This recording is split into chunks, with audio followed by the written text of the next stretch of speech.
నేను ఒక మాట వేదిక మీద నుంచి సినీ ప్రముఖులందరికీ కూడా చెప్పదలుచుకున్నాను. రాష్ట్ర ప్రభుత్వం కఠినంగా కనిపిస్తుంది, కానీ మిమ్మల్ని అభిమానంగా చూసుకుంటుంది. మీ అభివృద్ధికి 100% తోడ్పాటును అందిస్తుంది.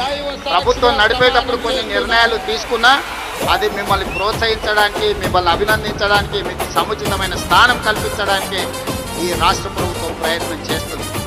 ఈరోజు ఈ వేదిక మీద నుంచి తెలంగాణ రైజింగ్ 2047కు ఒక ప్రత్యేకత ఉన్నది.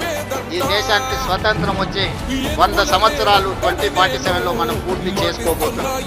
మరి స్వతంత్ర భారతదేశంలో 100 సంవత్సరాలు పూర్తి చేసుకుంటున్నప్పుడు మన దేశం ప్రపంచంలోనే ఒక అద్భుతమైన దేశంగా, మన దేశం ప్రపంచం ఎకానమీని శాసించే విధంగా మన దేశం అభివృద్ధి చెందాలి.